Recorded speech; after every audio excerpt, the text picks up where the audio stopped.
देखो अगर आप ओआई डाटा की स्ट्रेटेजी से अगर आज ट्रेड लेते ना तो इतने बड़े मूव को आप कैप्चर कर पाते। आप देख सकते हो कितना बड़ा मूवमेंट आया था डाउन साइड का, एंड आज इस डाउन साइड के मूवमेंट के पीछे की वजह क्या थी एंड ओआई डाटा की मदद से आप कैसे ट्रेड ले सकते थे। यहाँ पे ना ओआई डाटा ने पहले ही बता दिया था कि भाई यहाँ से मार्केट नीचे गिरेगा। तो ओआई डाटा किस तरीके से काम करता है ये आज मैं आपको बताऊंगा। ओआई डाटा की मदद से कैसे ट्रेडिंग की जाती है, सही कॉल एंड पुट को कैसे लिया जाता है ये भी आज मैं आपको बताने वाला हूँ। इसी के साथ आज आपको ओआई डाटा के बारे में काफी कुछ पता चलेगा। सो देखो अगर आप ओआई डाटा को देखना सीख जाते हो ना तो आप इतने बड़े बड़े मूवमेंट को कैप्चर कर पाओगे। एंड इसी के साथ आप ओआई डाटा है ना इसकी मदद से सपोर्ट एंड रेजिस्टेंस को भी ड्रॉ कर सकते हो। सो आज मैं आपको ये भी बताने वाला हूँ कि भाई support and resistance OI data की मदद से कैसे निकाला जाता है। इससे क्या होता है ना आप इजीली तरीके से सपोर्ट एंड रेजिस्टेंस पता कर सकते हो ओआई डाटा की मदद से। एंड ओआई डाटा की मदद से जो आप सपोर्ट एंड रेजिस्टेंस निकालते हो तो उनका ब्रेकआउट या ब्रेक डाउन होगा ना उस पर भी आप ट्रेड ले सकते हो। सो वो भी स्ट्रेटजी मैं आपको बताऊंगा। इसी तरीके से ओआई डाटा के बारे में ना पूरी डिटेल से बताने वाला हूँ। सो वीडियो को बिना स्किप किए कंप्लीट देखना। देखो सबसे पहले तो मैं इसको कट कर देता हूं। देखो आप जो भी ब्रोकर यूज करते हैं उसमें आप ओआई डाटा को ओपन कर सकते हैं जिसे हम ओपन इंटरेस्ट डाटा भी बोलते हैं। तो आप जिस इंडेक्स का ओआई डाटा ओपन करना चाहते हैं उस इंडेक्स की आपको ऑप्शन चेन ओपन कर लेनी है। सो देखो मैं सजेशन करूंगा कि आप ग्रो ऐप यूज करें क्योंकि ग्रो ऐप के अंदर आप इजिली तरीके से ओआई डाटा को देख पाते हो। सो देखो यहाँ पे मैंने निफ्टी 50 का ये चार्ट ओपन कर रखा है। अब मैं ऐसे बैक चलता हूँ। इसके बाद देखो यहाँ पे ना जो हमारा इंडेक्स है निफ्टी 50 इसके अंदर है ना ऑप्शन चेन का एक ऑप्शन होता है ऊपर, ठीक है। इस पे हम जब क्लिक करेंगे तो यहाँ पे कुछ ऐसा ऑप्शन चेन का ऑप्शन आ जाता है। अब यहाँ पे ना अलग से एक ओआई का ऑप्शन मिलता है, इस पे मैं क्लिक कर देता हूँ। जब मैं इस पे क्लिक करूंगा तो आपका जो ओआई डाटा है वो ओपन हो जाएगा। अब देखो यहाँ पे एक साइड आपको कॉल देखने को मिलेगा एंड एक साइड आपको यहाँ पे पुट देखने को मिलेगा।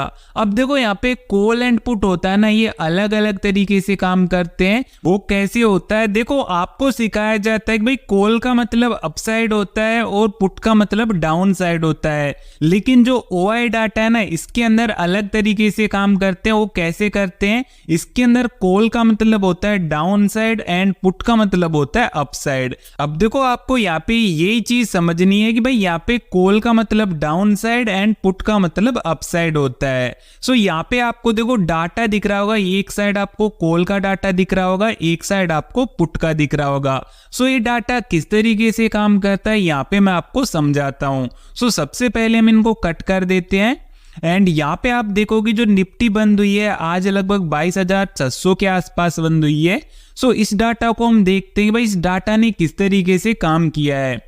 सो देखो यहाँ पे हम सबसे पहले यहाँ पे 22,800 का डाटा ले लेते हैं। तो यहाँ पे अगर आप डाटा चेक करोगे तो देखो 22,800 पे ना आपके जो पुट राइटर्स है लगभग 35,000 बैठे हुए हैं। वही बात की जाए कॉल राइटर की तो यहाँ पे देखो ज्यादा संख्या है, लगभग 3,16,000 है।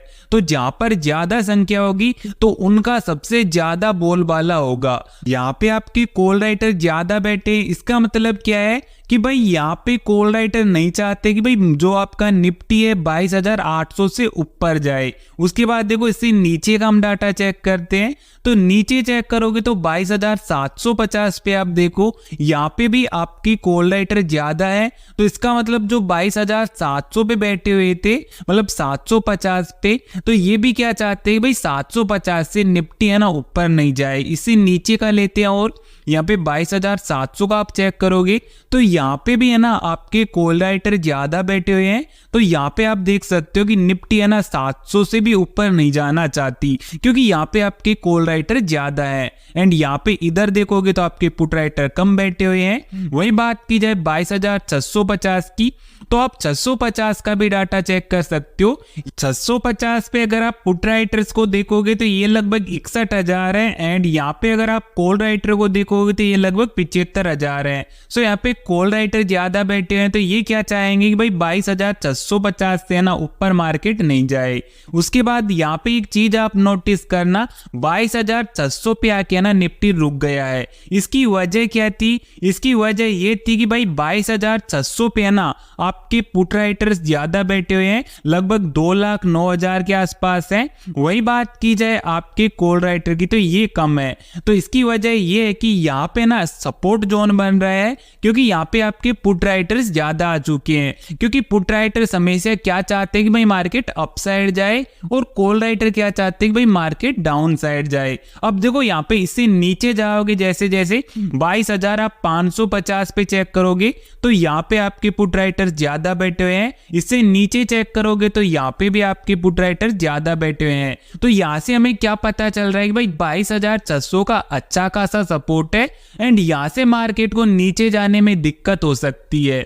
एंड जो आज का मार्केट था आपने देखा होगा काफी करेक्शन आया आज, तो उसकी वजह यही है, यहाँ पे ना आपके कॉल राइटर ज्यादा बैठे हुए थे। ठीक है, तो ये क्या चाहते थे कि भाई यहाँ से मार्केट नीचे गिरे। सो आज का जो मार्केट है वो कैसे गिरा है, एंड इसी तरीके से आप है ना मूवमेंट को कैसे कैप्चर कर सकते हो भविष्य में, आज मैं आपको पूरी डिटेल से चार्ट पे समझाऊंगा। अब देखो आप इस डाटा को देखना तो सीख ही गए होंगे कि भाई ये डाटा किस तरीके से काम करता है। सबसे पहले मैं इस डाटा को कट कर देता हूं, एंड इसके बाद है ना मैं आपको कुछ चीजें और बता देता हूं। यहाँ पे ना ये डाटा है ना बिल्कुल सिंपल तरीके से मैंने आपको समझाया है। यहाँ पे देखो कॉल का मतलब होता है डाउन साइड एंड पुट का मतलब होता है अप साइड। ठीक है, बस यही चीज आपको यहाँ पे समझनी है, ज्यादा कुछ चीजें यहाँ पे समझने के लिए है नहीं। अब यहाँ से मैं बैक चलता हूँ। सबसे पहले हम इस पे बैक चलते हैं, एंड यहाँ पे चार्ट को है ना हम ओपन कर लेते हैं। तो यहाँ पे मैंने चार्ट को ओपन कर लिया है। ये लो आपका चार्ट है आज का जो ओपन हो चुका है। आज का जो मार्केट था किस तरीके से यहाँ पे है ना मूवमेंट किया है पूरा मैं आपको समझाता हूँ। तो देखो इसको थोड़ा सा जूम आउट हम इस तरीके से कर देते हैं। अब यहाँ पे आप चीजें देखना, देखो आज का जो एक सपोर्ट जोन बन रहा था अच्छा खासा यहाँ पे मार्केट का, वो सबसे पहले मैं आपको समझाता हूँ। सबसे पहले देखो जब मार्केट ओपन हुआ था तो यहाँ से रिकवरी करना शुरू कर दिया था लगभग 22,680 से। तो यहाँ पे 22,680 पे अगर आप चेक करोगे तो यहाँ पे एक छोटा सा है ना आपको सपोर्ट नजर आ रहा होगा। ठीक है, उसके अलावा अच्छा खासा सपोर्ट कहाँ पे था, वो था 22,700 पे। इसका ब्रेकआउट हुआ, उसके बाद काफी अच्छी रैली दिखाई मार्केट ने, एंड आप यहाँ तक है ना अच्छी खासी आप यहाँ पे इसको कैप्चर कर पाते। इसके अलावा दूसरा आपका ट्रेड बना था, यहाँ पे आप चेक कर सकते हो, यहाँ पे लग फिर से ब्रेकआउट हुआ, एंड यहाँ पे आप देखो ऊपर साइड की काफी अच्छी रैली दिखाई, लेकिन ऊपर है ना मार्केट नहीं जा पाया। इसकी वजह क्या थी, क्योंकि यहाँ पे ना आपके 22,800 पे काफी ज्यादा कॉल राइटर बैठे हुए थे। तो वो क्या चाहते थे कि भाई मार्केट है ना 22,800 से ऊपर नहीं जाए, एंड यहाँ से ही आप देखो मार्केट में अच्छा खासा करेक्शन आया। एंड आप अगर ओआई डाटा को चेक करते रहते, मतलब ओआई डाटा है ना चेंज होता रहता है, तो अगर आप ओआई डाटा को चेक करते रहते तो यहाँ पे ना ओआई डाटा की संख्या बढ़ती गई। जैसे जैसे संख्या बढ़ी यहाँ पे मार्केट ने अच्छा खासा डाउन साइड का फॉल दिखाया। उसके अलावा देखो यहाँ पे एक सपोर्ट बन रहा था आपका 22,700 पे, तो इसका फिर से ब्रेकआउट हुआ डाउन साइड का, एंड नीचे तक देखो कितनी बड़ी रैली दिखाई है। एंड इतनी बड़ी रैली को है ना आप आराम से कैप्चर कर पाते, लेकिन अगर आपको ओआई डाटा है ना वो देखना आता। सो अब आप है ना आगे से ओआई डाटा कैसे चेक किया जाता है मैंने आपको शुरू में बता ही दिया है। उसकी बेस पे सपोर्ट एंड रेजिस्टेंस कैसे निकाला जाता है, जैसे यहाँ पे मैंने सपोर्ट आपको बताई दिया कि भाई 22,700 का एक सपोर्ट था, एंड आपका रेजिस्टेंस है यहाँ पे 22,800 के आसपास। तो यहाँ से देखो 800 के पार नहीं कर पाया मार्केट, एंड यहाँ पे थोड़ी देर वेट किया, मतलब यहाँ पे थोड़ा सा मतलब घूमा मार्केट ऊपर नीचे की कैंडल को एक दो, उसके बाद यहाँ से मार्केट नीचे गिर गया। मान लो अगर आप यहाँ पे भी ट्रेड नहीं ले पाते तो यहाँ पे ना 22,700 का ब्रेकआउट हुआ था ना, इस पे तो आपको ट्रेड लेना था ही। उसके बाद देखो नीचे साइड का मतलब कितना अच्छा यहाँ पे रैली दिखाया है, लेकिन आपको ना ओआई डाटा को चेक करते रहना है, क्योंकि ओआई डाटा हर 5 मिनट में चेंज होता रहता है। देखो मैं यहाँ पे इसको सबसे पहले तो कट कर देता हूँ, एंड यहाँ पे मैं एक चीज और आपको बताना चाहूंगा। मैंने आपको सिखाया भाई ओआई डाटा की मदद से जो सपोर्ट एंड रेजिस्टेंस है वो कैसे निकाला जाता है, एंड यहाँ पे मैंने आपको बताया कि भाई ओआई डाटा किस तरीके से काम करता है।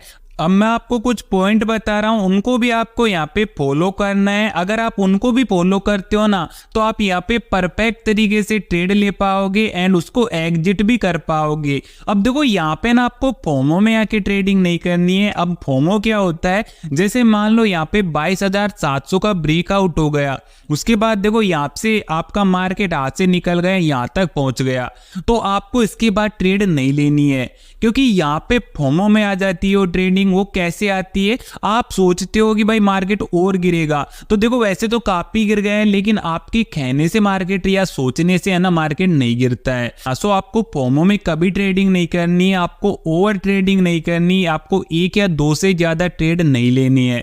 आपको पूरा यहाँ पे लिख के ले लेना है भाई मुझे आज है ना सिर्फ 2 ही ट्रेड लेने हैं और मेरा चाहे लॉस हो चाहे प्रॉफिट 2 ही लूंगा। तो अगर आप इस तरीके से ट्रेडिंग करते हो ना तो मैं गारंटी के साथ कहता हूं आप सक्सेसफुल है ना एक ट्रेडर बन जाओगे। बस आपको थोड़ा सा यहाँ पे धैर्य से काम लेना पड़ेगा। अगर आप आराम से यहाँ पे ट्रेडिंग करते हो तो मैं गारंटी के साथ कहता हूं आप एक सक्सेसफुल ट्रेडर बन जाओगे। अब देखो यहाँ पे मैंने आपको काफी कुछ बताया है OI डाटा के बारे में। इसके अलावा देखो मैं आपको एक चीज और बता देता हूँ, OI डाटा ना चेंज होता रहता है, जैसे मैंने को पहले भी बता दिया है, तो आप OI डाटा को बार बार चेक करते रहिएगा। और देखो अगर आपको कोई और दिक्कत आती है OI डाटा से संबंधित तो मुझे आप कमेंट सेक्शन में बता सकते हैं। बस आज के लिए इतना ही, मिलता हूं नेक्स्ट वीडियो में, तब तक के लिए बाय बाय।